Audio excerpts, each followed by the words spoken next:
하나님 말씀을 보겠습니다. 마태복음 13장 24절부터 보겠습니다.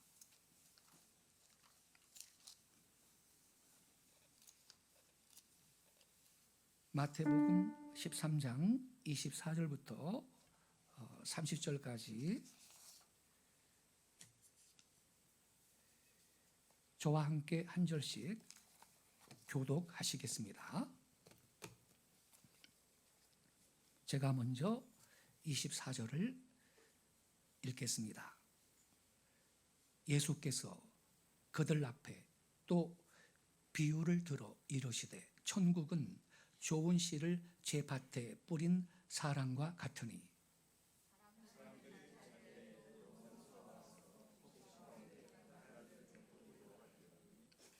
싹이 나고 결실할 때에 가라지도 보이거늘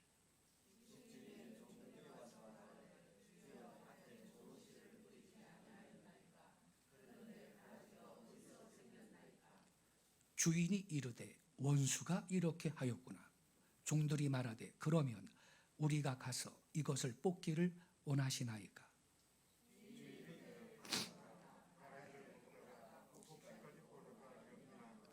30절은 같이 읽겠습니다. 둘 다 추수 때까지 함께 자라게 두라. 추수 때에 내가 추수꾼들에게 말하기를 가라지는 먼저 거두어 불사르게 단으로 묶고 곡식은 모아 내 곡간에 넣으라 하리라. 아멘. 오늘 아침에 함께 읽은 이 본문 말씀을 중심으로 가라지에 대한 진리, 이러한 제목 아래 말씀을 드리겠습니다. 마태복음 13장에는 예수님께서 말씀하신 유명한 7가지 천국 비유가 나옵니다. 천국 비유.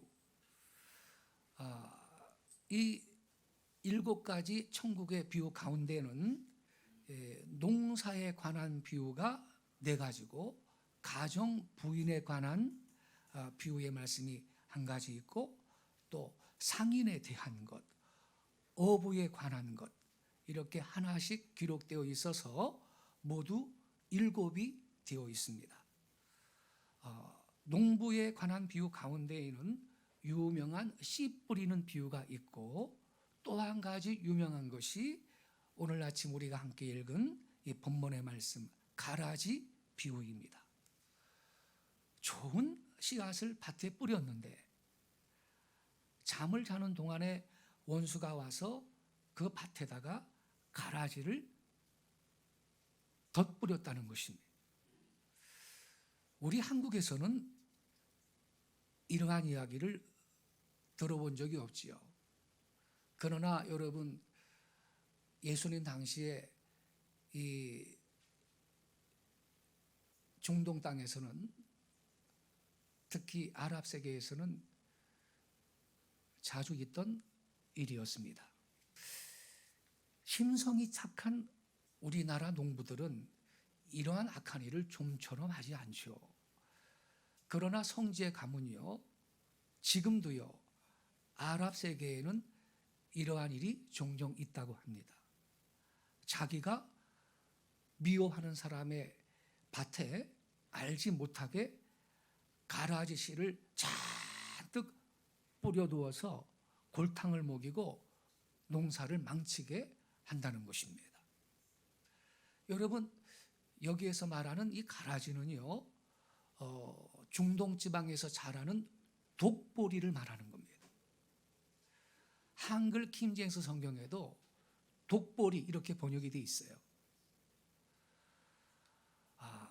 이 독보리는요, 줄기나 모양은 밀을 닮았어요. 보리를 닮았는데 쓸모없고 해로운 식물로 사람들이 이걸 먹으면요, 구토증과 경련과 설사를 일으키고 사망하는 경우까지 있습니다. 예수님이 말씀하셨죠. 도적이 오는 것은 도적질하고 죽이고 멸망시키는 것뿐이다. 이 주님의 말씀처럼 원수 마귀가 밭에 이 독보리, 가라지를 심는 것은 이처럼 하나님의 백성들에게 해를 주려는 데 목적이 있는 것입니다. 본문에 말하는 이 밭은 우리 심령의 밭이 아니고요. 1차적인 의미는 교회를 말합니다. 먼저 이 독보리, 가라지의 존재 위치가 어딘가를 말씀을 드릴게요.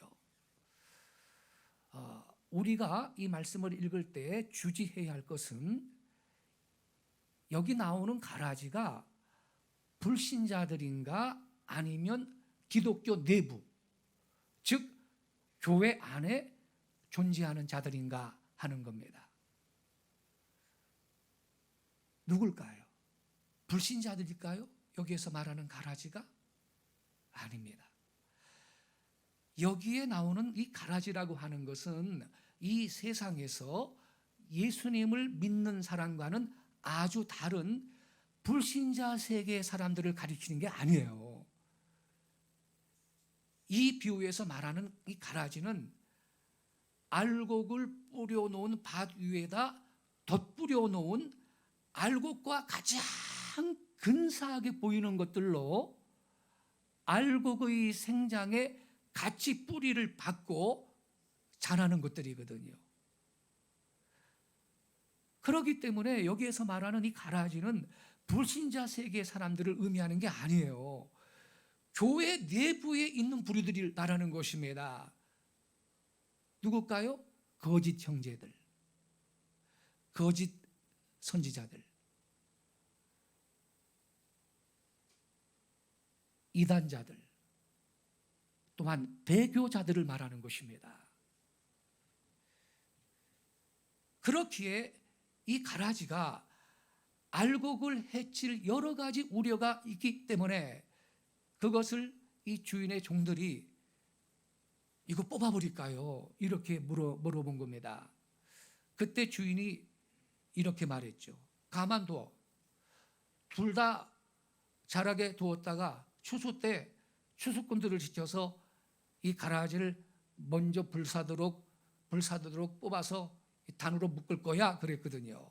우리 29절 30절 말씀 한번 다시 보겠습니다. 자막 좀 올려주세요. 우리 같이 읽겠습니다. 시작. 주인이 이르되 가만두라. 가라지를 뽑다가 곡식까지 뽑을까 염려하노라. 둘 다 추수 때까지 함께 자라게 두라. 추수 때 내가 추수꾼들에게 말하기를 가라지는 먼저 거두어 불사르게 단으로 묶고 곡식은 모아 내 곡간에 넣으라 하리라. 가만두라 그랬어요. 추수 때 추수꾼들을 지켜서 먼저 이 독보리를 뽑아내가지고 묶어놓고 불을 살 거라고 주인이 말을 합니다. 이게 무슨 의미입니까?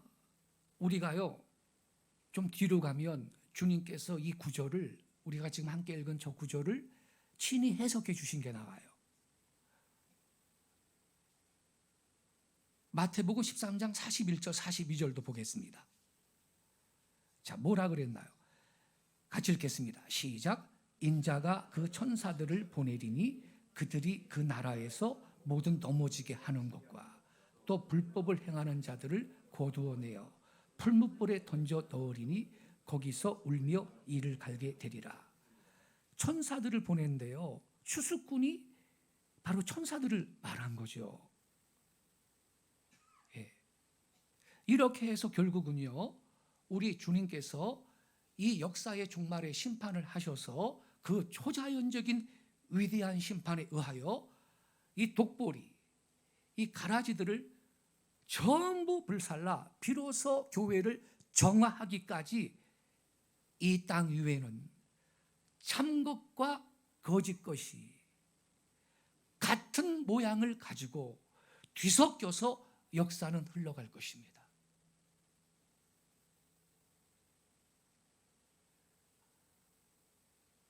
안타깝지만 여러분, 이 가라지는 우리들 곁에 역사의 종말이 이럴 때까지 우리 곁에 있을 겁니다.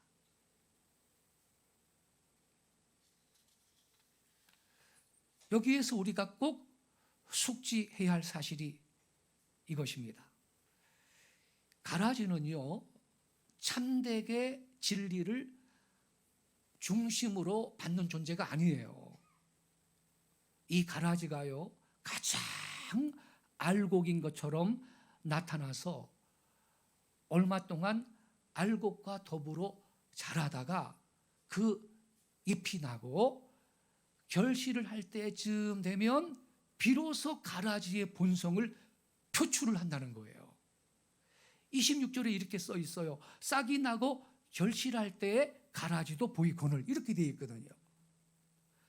이렇게 한동안 같이 지내다가 나중입니다. 나중에 그 독보리가요, 이색적인 거, 이질적인 것을 드러낸다는 거예요. 여러분, 이것이 배교의 중요한 상태의 하나입니다. 꼭 기억하셔야 됩니다. 처음부터 나는 배교교회다, 이단이다, 이렇게 나서지 않는 것입니다. 자, 그럼 누가 이 독보리를 뿌렸어요?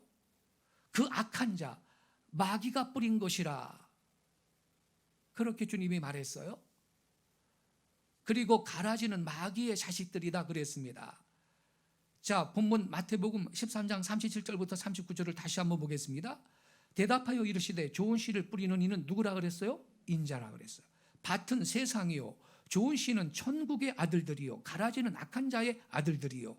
가라지를 뿌리는 원수는 마귀라 그랬어요. 마귀요, 추수 때는 세상 끝이요, 추수꾼은 천사들이니, 주님이 이렇게 말씀하셨어요. 여기 38절에 가라지는 악한 자의 아들들이라 그랬는데, 이 악한 자는 누굽니까? 39절에 가라지를 뿌리는 원수는 마귀라 그랬는데, 요 마귀입니다. 악한 자가 요 마귀예요. 그래서 이 악한 자의 아들들이라는 마귀의 자식들을 의미하는 것입니다.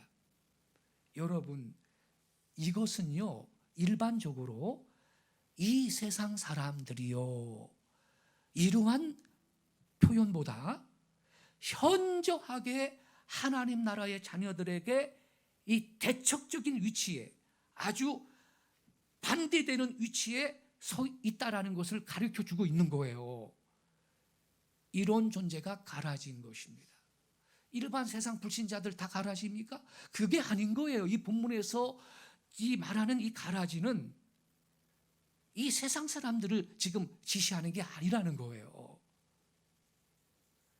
단순히 이 세상 사람들이 가라지가 아니에요. 기독교 내부에 존재하는 거짓 형제들을 말합니다. 최종적으로는 배교 타락교회를 말합니다.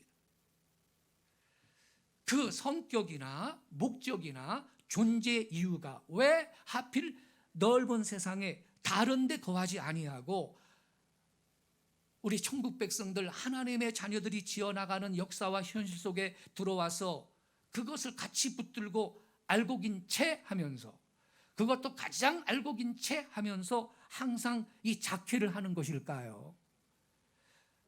그건요, 자체가 그 악한 자, 즉 좋은 씨를 뿌리는 인자에 대치해서, 인자, 예수님을 의미하죠. 예수님이 이 천국의 자식들을 뿌려놓은 걸 모방하여서 자기의 자식들을 뿌리는 마귀의 소치이기 때문에 그런 것입니다. 이렇게 그들이 이 세상에서 하나님 나라의 역사를 운영해 나갈 때 그 위치나 그들의 소행이나 그들이 가지고 있는 생활 모든 결과가 결국은 악한 자의 자식들인 가라지로서 알곡에 해를 끼친다는 겁니다. 알곡은 참된 교회를 말합니다. 신부교회입니다. 가라지는 음료교회를 말하는 것입니다. 배교 타락교회를 뜻합니다. 거짓 형제들을 말합니다. 거짓 선지자들을 의미하기도 합니다. 또 사람들로 하여금 이게 알곡인지 가라지인지 도무지 분별할 수 없도록 그렇게 등장을 해서 알곡의 위상과 알곡의 진리를 파괴하고 혼탁하게 하고 사람들을 미혹하려는 데에 이 가라지의 존재 이유가 있는 것입니다. 바로 이런 것이 또 하나 중요한 배교의 증상 혹은 현상 가운데 하나인 것입니다. 그래서 여러분, 이 비유의 말씀은 주님께서 앞서 말씀하신 그 네 가지 마음밭, 네 가지 밭으로 비유하신 이 마음의 밭과 이 비슷한 내용으로 공통점이 있지만 우리가 헷갈리면 안 됩니다.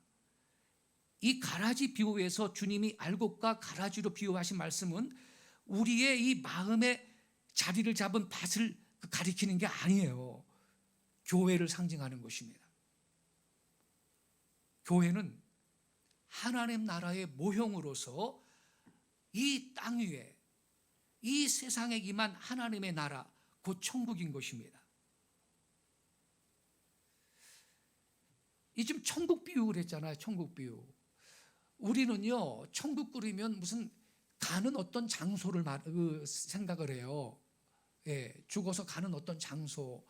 그러나 여러분, 천국, 하나님 나라의 진정한 개념은 통치를 의미하는 겁니다. 통치. 예, 지금 우리 한글 성경은 하나님의 나라 이렇게 번역되어 있지만 헬라어 성경은 하나님의 왕국입니다. 킹덤 오브 갓이에요. 왕이 통치하는 나라예요. 예, 요새 그 현대인이 그냥 이해하기 좋으라고 하나님의 나라 이렇게 번역을 했지만 원문은 하나님의 왕국인데요. 여러분, 이 나라는요, 주인이 국민입니다. 그죠? 왕국은 주인이 하나님입니다. 그래서 사실은 이 성경을 번역할 때 하나님의 왕국 이렇게 번역해야 그게 맞는 겁니다. 예. 주 예수 그리스도가 우리의 왕이십니다. 예. 그래서 이 하나님 나라의 개념은요, 통치의 개념이에요. 만약에요, 자, 저와 여러분이 예수님을 나의 구주와 왕으로 내 마음에 영접했어요. 그래서 그러면 여러분, 우리는 왕이신 주님, 나를 다스려 주세요. 주님의 통치를 우리는 허락해 드려요. 나는 주님의 종입니다. 고백해요. 그래서 이런 경우는 내 심령에 심령 천국이 이루어진 것입니다. 할렐루야. 이 세상의 교회는요, 교회들이 예수님을 우리의 왕으로 인정하고 고백하고 환영하고 그렇게 모셔드립니다. 그래서 교회는요, 이 세상에 임한 하나님의 왕국인 것입니다. 교회에 하나님의 통치가 지금 여러분 허락되고 통치가 지금 행사되고 있는 것입니다. 할렐루야. 그죠? 그래서 우리가 천국 하나님의 나라 그럴 때 우리는 그냥 죽어서 가는 어떤 장소로 생각하는데 기본적인 개념은 장소의 개념이 아니고 통치의 개념이라는 것을 정리해 놓기를 바랍니다. 그래서 이 교회는요, 이 땅 위에 여러분 임한 하나님의 나라고 천국인 것입니다. 하나님의 나라가 이 교회를 통해서 세상에서 확장돼 가고 있는 것입니다. 그리고 좋은 씨는 뭐냐? 복음으로 부름을 받은 하나님의 백성들입니다. 그리고 종들은 누구냐? 신겨진 이 좋은 씨를 맡아서 그들을 양육하는 하나님의 종들을 의미하는 것입니다.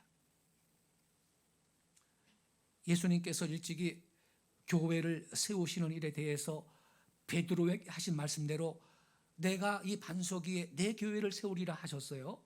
주님은 좋은 씨를 심는 장소로 교회의 터를 닦아 놓으셨어요.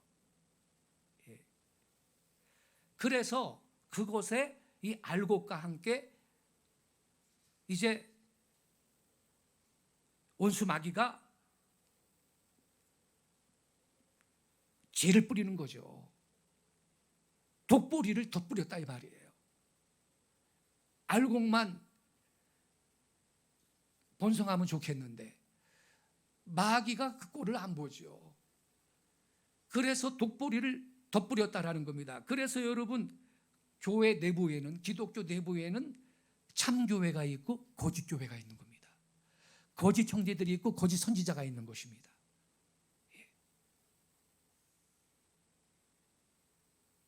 신부의 교회가 있고 음료 교회가 있는 것이에요. 그래서 우리 성도들은 영적인 분별력이 필요한 것입니다.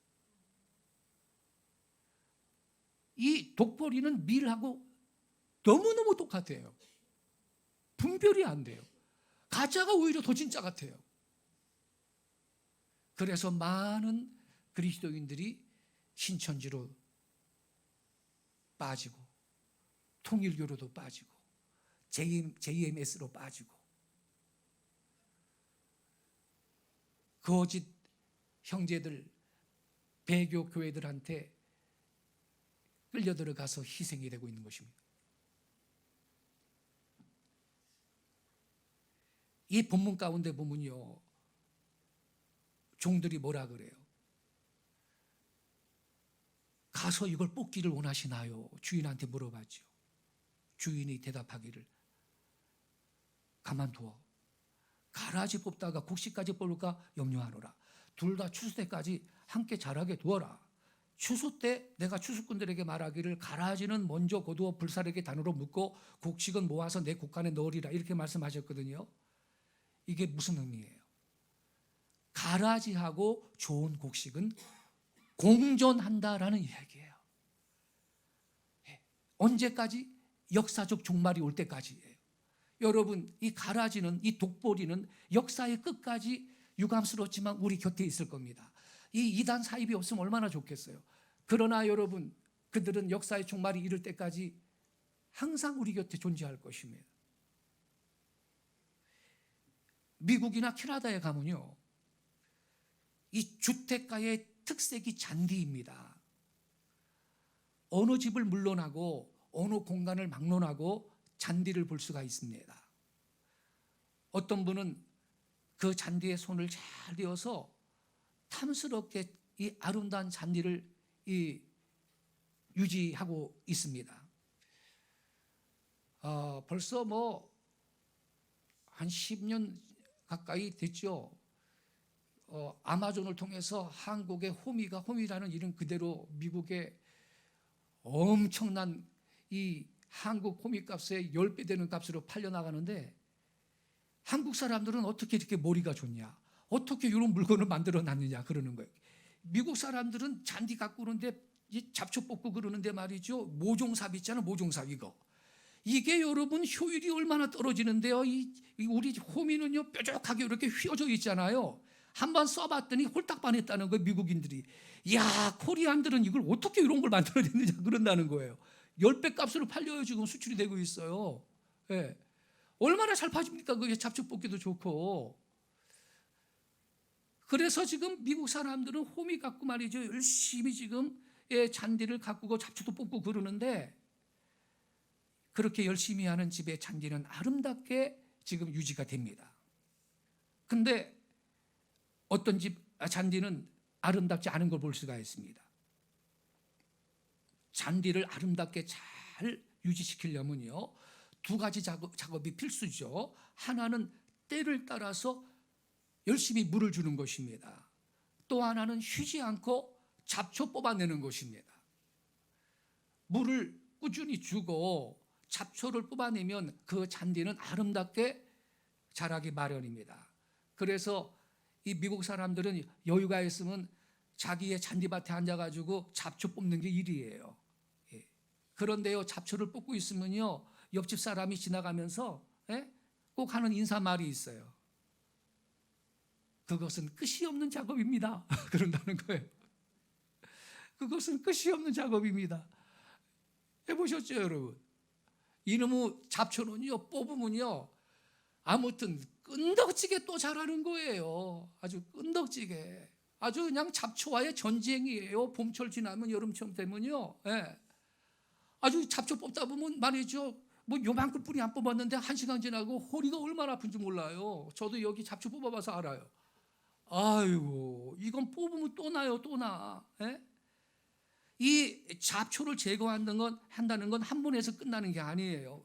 끝없이 작업을 해야 돼요.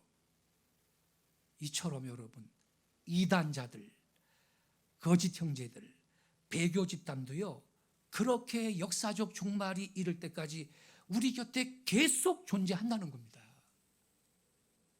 옛날에 박태선 전도관이 난리쳤는데 그게 좀 위세가 적어지니까 그 다음에 문선명 통일교가 또 난리를 쳤잖아요. 그게 또 위세가 좀 작아지니까 이제 그 다음 타자가 누구요? 이만희 신천지가 난리를 뒤지고 있잖아요. 지금 한국 교회에서. 이거 보세요. 계속 등장하는 거예요. 계속. 예? 그리고 말이죠.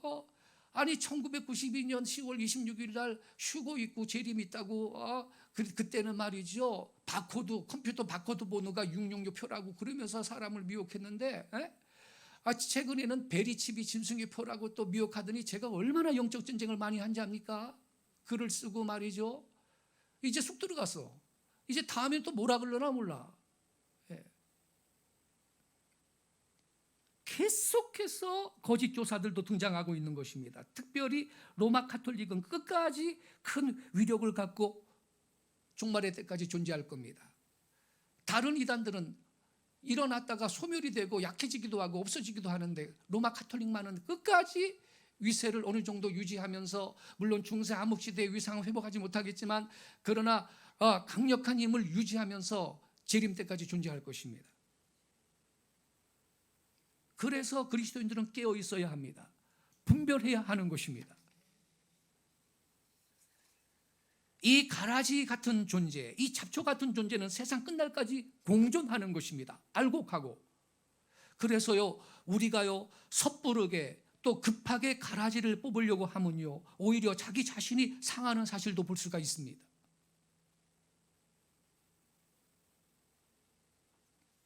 우리 기독교의 교회론 가운데 보이지 않는 교회와 보이는 교회가 있다. 이러한 교리가 있습니다. 보이지 않는 교회, unvisible church. 이 보이지 않는 교회라는 것은 하나뿐인 교회, 참된 교회를 뜻합니다. 이건 교파 상관없습니다. 장로교, 무슨 감리교, 성결교 이게 아니에요. 예, 그래서 보이지 않는 교회를 정의하기를 거듭난 자들의 모임이며 시간과 공간을 초월해 있는 유일한 교회다. 이렇게 말합니다. 옛날부터 지금까지 또 장차 전 세계 모든 공간을 초월해 있는 유일의 하나밖에 없는 참된 교회는 unvisible church, 보이지 않는 교회라는 것입니다. 그 다음에 visible church, 보이는 교회가 있는데 이 보이는 교회라는 것은 지역교회를 말합니다. 이 지방적인 교회, 예컨대 김포의 분이엘 교회, 서울의 남산에 있는 남산교회, 대한예수교 장로회, 미국의 교회, 이렇게 이 보이는 구체적인 교회입니다. 이 교회를 정의하기를 신앙을 고백한 자들의 모임, 이렇게 말합니다. 그러나 여러분, 여기에는 이 신앙을 입으로 고백하기는 했지만 참된 신자가 있고 참되지 않은 신자가 있습니다. 이게 보이는 교회의 특성입니다. 그래서 보이는 교회 가운데는 참이 있고 거짓이 있고 진리가 있고 비진리가 있습니다. 신부가 있고 음녀가 있습니다.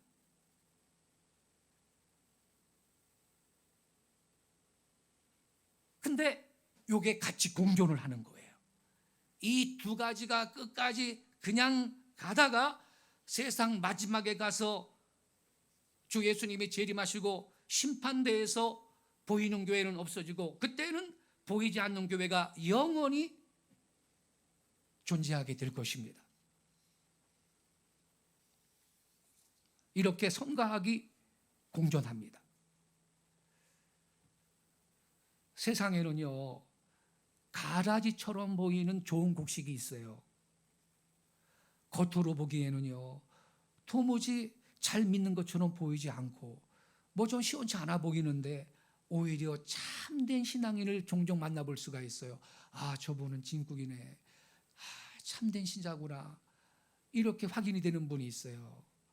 그 다음에는요, 선한 곡식처럼 보이는 가라지도 있어요.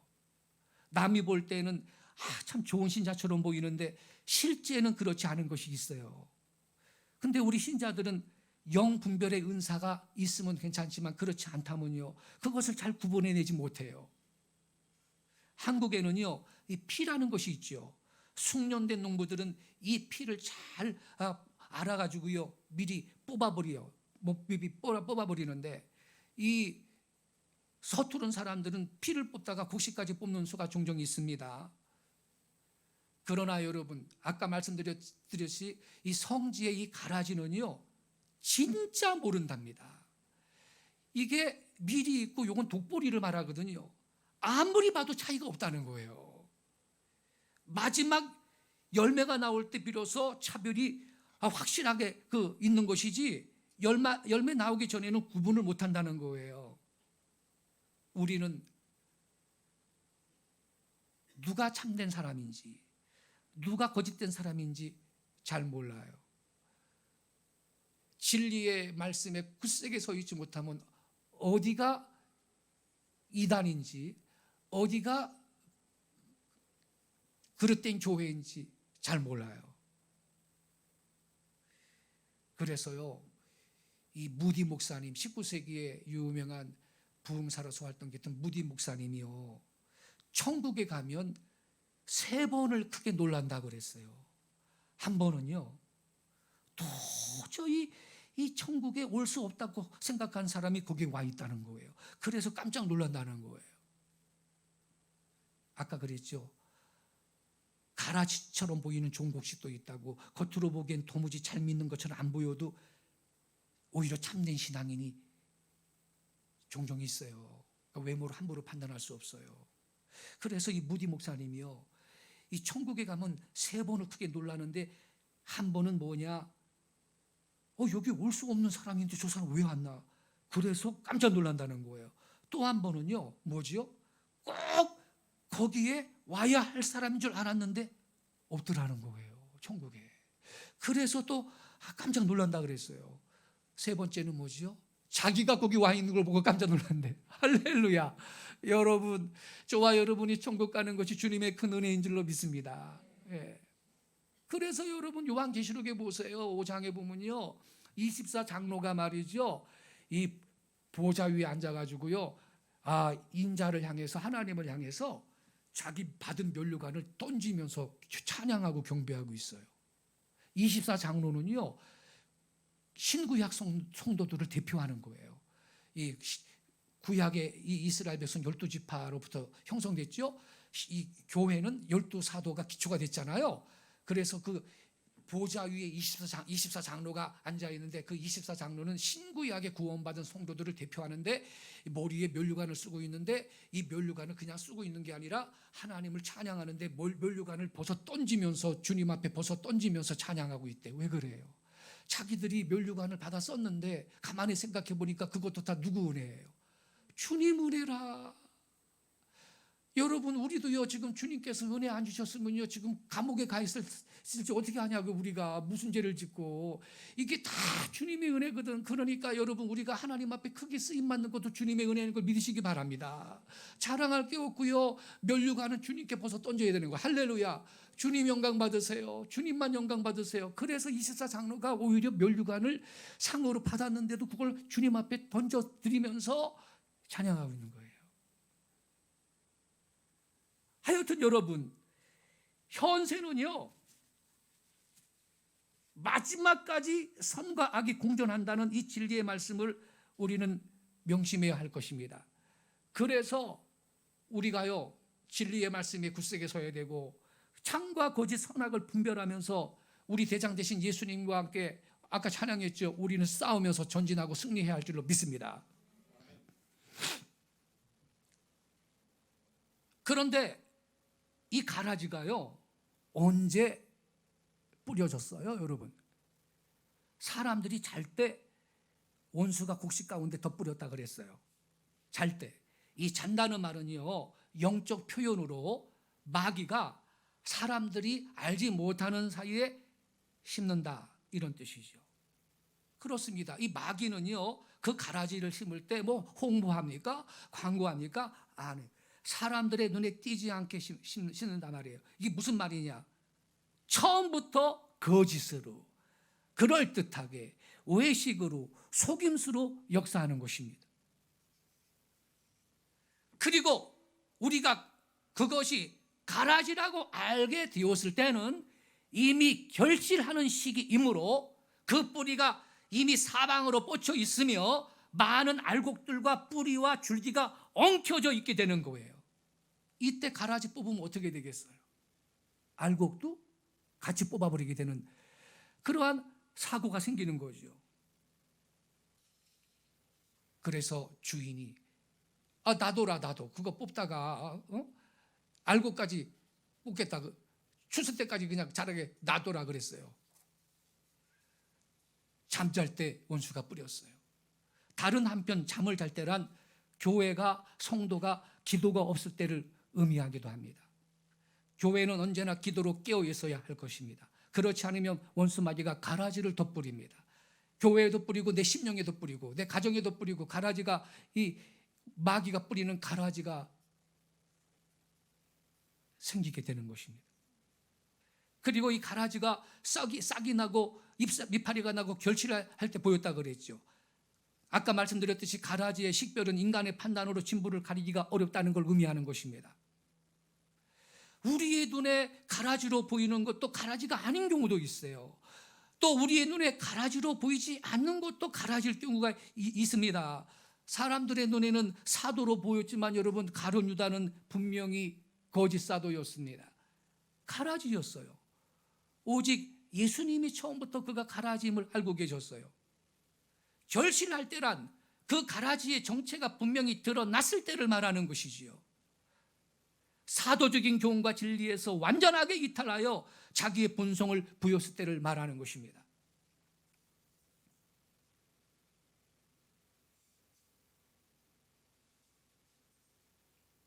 그리고 이 가라지는 마귀가 심었다 그래요.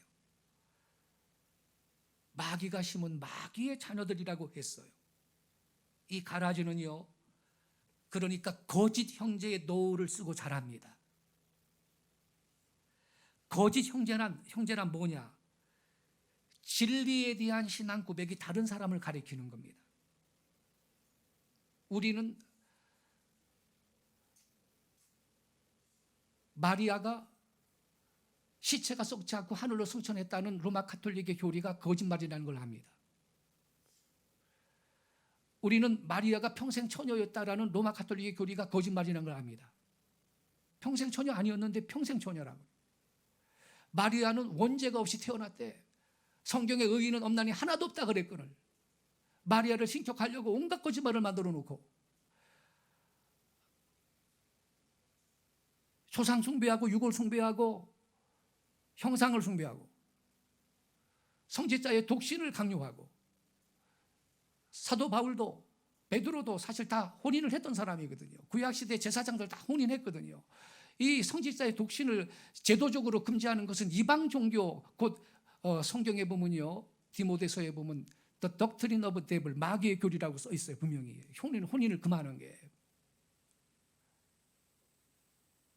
거짓 형제란 진리에 대한 신앙 고백이 다른 사람을 가리키는 거예요. 근데 결실할 쯤에 이르러야 그 전체가 선명하게 드러난다는 거지요. 여러분, 실제로 교회에는 그 초기부터 이단자가 등장했습니다. 이단자들은 마귀의 교리를 따릅니다. 다른 이단자들에게 포섭돼서 그와 한 무리가 되기도 하고 스스로 성경을 잘못 풀어 진리를 대적하기도 합니다. 이게 가라지인 것입니다. 이 가라지 무리들은 우리의 구원을 송두리째 빼앗기까지 쉬지 않고 활동하는 것입니다. 그래서 이 가라지는 악한 누룩입니다. 교회에는 악을 뿌리는 자가 있어요. 이걸 악한 누룩이라고 부릅니다. 죄악으로 이 누룩을 번지게 합니다. 잘못된 교훈으로 이 누룩이 퍼지게 합니다. 그리고 하나님의 교회를 분열시키고 혼란케 합니다. 누룩은 그리고 소리 없이 번집니다. 끝으로, 그럼 우리는 어떻게 이 가라지의 역사를 제압하고 이길 수가 있을까? 여러분, 분명한 것은 가라지는요, 지금 이 말씀에 있는 대로 세상 끝날까지 우리 곁에 항상 있을 겁니다. 알곡과 이 가라지가 공존한다 이 말이죠. 그러나 여러분, 이 가라지는요, 선한 곡식이 왕성할 때, 위축이 된다는 겁니다. 우리 한국에도 그렇게 볼 수 있습니다만 처음에는요, 잡초가 무성해서 농사를 하는데 그 잡초 뽑는데 얼마나 힘들어요. 고생을 하지만 점점 더 벼가 잘 커가지고 어느 정도 벼가 확실히 커버리면요, 그 다음에 그 밑에는 잡초가 맥을 못 추는 겁니다. 우리의 몸속에 병균이 들어옵니다. 아마 이 순간도 우리의 이 몸속에 온갖 병균이 많이 있다고 볼 수가 있고, 의사들은요, 사람은 누구나 암세포도 다 갖고 있다는 겁니다. 그런데 우리가 면역력이 떨어질 때 그 병균을 이기지를 못한다는 것입니다. 예. 우리가 어떻게 병균을 이길 수가 있을 것이냐? 우리 자신들이 강한 힘을 갖고 신체의 면역력도 충분하고, 그러면 암도 이기고 병균을 능가하고 이길 수가 있다는 것이거든요. 여러분, 우리가 이 세상에서, 이 땅 위에서 이 가라지와 더불어 이 싸우는 길은 뭐냐? 내 자신이, 또 교회들이 진리의 말씀 위에 굳세게 서서 강성해질 때 우리는 가라지를 능가할 수가 있고 승리할 줄로 믿습니다. 통일교가요, 미국에도 그 남미에도, 특히 일본의 의원들이 통일교 돈 먹었다고 지금 난리잖아요. 아베부터 해가지고. 이게 해외에서는 아주 통일교가 굉장히 그 위력을 발휘했는데 한국에서는 그만큼 힘을 못 썼다는 거예요. 통일교가. 왜 그러죠? 진정한 교회들이 부흥하고 왕성했기 때문입니다. 할렐루야. 예.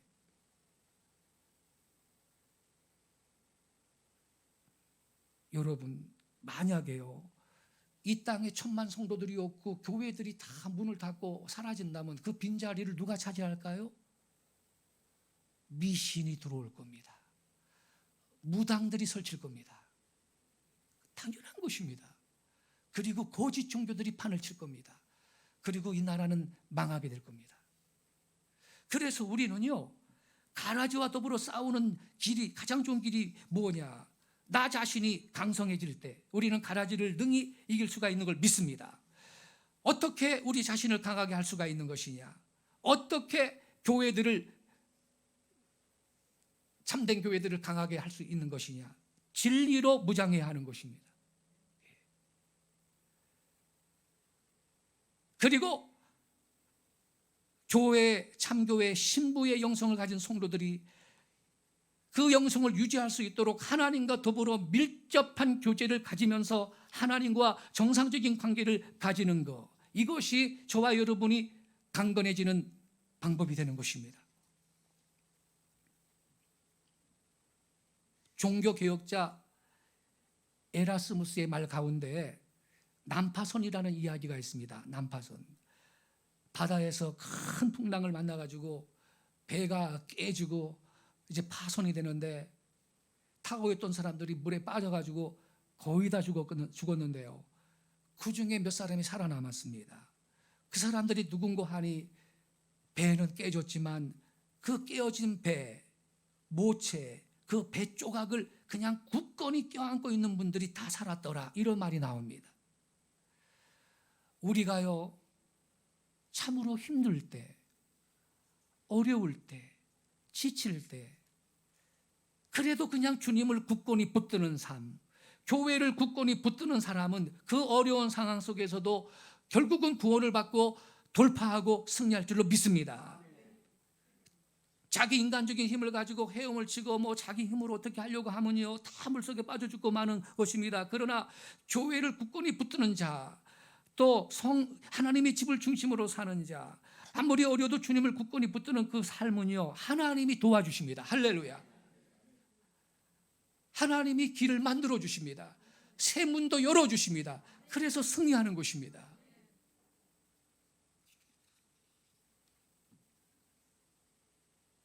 우리가 진리 위에 굳세게 서서 강해질 때 가라지가 퇴치를 받습니다.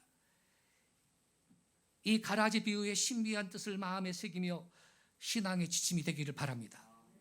가라지의 최종적 처리는 장차 역사적 종말이 세상에 임할 때, 즉 예수님이 재림하실 그날, 파수꾼들에 의해, 추수꾼들에 의해, 그들은 천사라 그랬습니다. 그들은 뽑아져서 불사르게 하신다 그랬습니다. 그들의 장래는 멸망인 것입니다.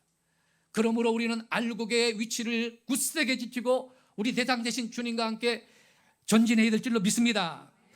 우리에게는 마귀의 권세를 능히 이길 만한 여러 가지 무기가 있습니다. 성령의 검인 진리의 말씀이 있습니다. 이 진리의 이 말씀의 검을 높이 들고 원수 마귀를 대적해야 되는 것입니다. 예수님도 말씀의 검으로 기록되었으되 그러면서 원수 마귀의 유혹을 대적해서 이기셨습니다. 또 우리는 찬양이 있습니다. 찬양 가운데 왕이신 주님이 임하시고 원수 마귀는 물러갈 줄로 믿습니다. 하나님의 권능이 나타나는 기도가 있습니다. 악한 자의 모든 화전을 소멸하는 믿음의 방패도 우리한테는 있습니다. 우리 예수님은 음부의 권세가 교회를 이기지 못할 것이라고 약속하셨습니다. 교회의 머리는 그리스도이시기 때문에 궁극적인 승리는 우리에게 있는 것입니다. 우리는 이 말씀을 마음에 새겨서 원수 마귀와 싸워 이기고, 가라지와 싸워 이기고, 독보리와 싸워 이기고, 알곡의 위치를 굳세게 지키며 참된 교회를 지키고 세우는 거룩한 성도들이 되실 수 있기를 주 예수님의 이름으로 축원합니다. 기도하겠습니다.